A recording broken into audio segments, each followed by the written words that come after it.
আসসালামু আলাইকুম। আশা করি সকলেই ভালো আছেন। তো বরাবরের মতো আপনাদের মাঝে একটি ভিডিও নিয়ে আসছি। আজকে যে ভিডিওটি নিয়ে আলোচনা করব, ভিডিওটি খুবই গুরুত্বপূর্ণ। তো ভিডিওটি কেউ স্কিপ করবেন না, সম্পূর্ণ দেখলে আশা করি উপকৃত হবেন। তো বাংলাদেশ থেকে অনেকেই ইউরোপের উদ্দেশ্যে যায়। বেশিরভাগ সময় দেখা যায় স্টুডেন্ট বিষয়ে বেশি লোকজন যেয়ে থাকে বাংলাদেশ থেকে। তো স্টুডেন্ট হিসেবে যাওয়ার পরে অনেকেই চায় যে পাশাপাশি একটি পার্ট টাইম চাকরি করবে।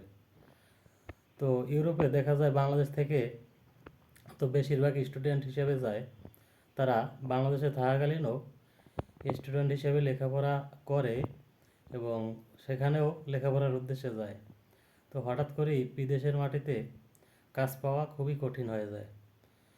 তো আপনি বাংলাদেশ থেকে স্টুডেন্ট বিষয়ে যাওয়ার পরে কিভাবে খুব সহজে কাজ পাবেন সে বিষয়ে একটি ধারণা দিব। তো আপনারা চাইলে বাংলাদেশ থেকে কিছু কারিগরি প্রশিক্ষণ এবং কিছু কাজ বাস্তব অভিজ্ঞতা শিখে যেতে পারেন। এগুলো শিখে গেলে আপনার ইউরোপের মাটিতে খুব কাজে দিবে।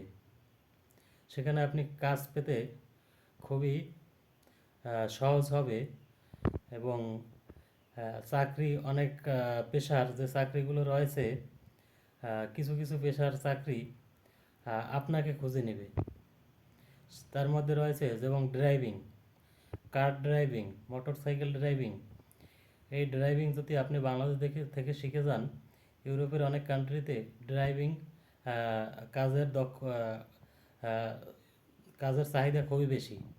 সেখানে দেখা যায় দক্ষ ড্রাইভার পাওয়া খুবই অসম্ভব। তো তাই আপনি বাংলাদেশ থেকে বিভিন্ন কারিগরি প্রশিক্ষণ কেন্দ্র থেকে ড্রাইভিং কোর্স কমপ্লিট করে একটি সার্টিফিকেট ও লাইসেন্স সহকারে নিয়ে যেতে পারেন। তারপর রয়েছে কম্পিউটার। কম্পিউটারও সেম জিনিস। আপনি কারিগরি যে কোনো একটি প্রশিক্ষণ কেন্দ্র থেকে কম্পিউটার প্রশিক্ষণ প্লাস সার্টিফিকেট নিয়ে যেতে পারেন। এটা আপনার অফিসিয়াল বিভিন্ন এবং বাসায় বসে অনেক কাজ করা যায় ইউরোপে। এবং আপনি যদি ড্রাইভিং বাংলাদেশ থেকে লাইসেন্স নিয়ে যান, 100% আপনি কাজ পাবেন এবং ড্রাইভিংয়ে আপনি ভালো টাকা আর্ন করতে পারবেন।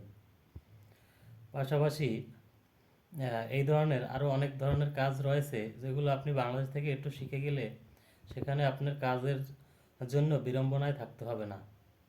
অনেক ক্ষেত্রে দেখা যায় আপনাকে কাজ খুঁজে নেবে। যেমন ড্রাইভিংয়ে ইউরোপের অনেক দেশে লোকজন খুবই কম থাকায় ড্রাইভার তারা খুঁজে থাকে বিভিন্ন প্রজেক্ট এবং কোম্পানিগুলো। সেখানে আপনি বাংলাদেশ থেকে ড্রাইভিং এবং ড্রাইভিং লাইসেন্স যদি নিয়ে যেতে পারেন, কাজ আপনার 100% পেয়ে যাবেন। হয়তো সেখানে একটু পরীক্ষা নেবে আপনার, সেই পরীক্ষাগুলো খুবই সহজ। তো কম্পিউটার যদি বাংলাদেশ থেকে আপনি শিখে যান, সেটারও চাহিদা খুব বেশি। আপনারা জানেন প্রযুক্তি নির্ভরশীল অনেক দেশ, তাই কম্পিউটারের চাহিদা দিনে দিনে খুবই বাড়ছে। তো ধন্যবাদ সকলকে, আশা করি ভালো থাকবেন। ভিডিওটি যদি ভালো লেগে থাকে অবশ্যই চ্যানেলটি সাবস্ক্রাইব করবেন। ধন্যবাদ সকলকে।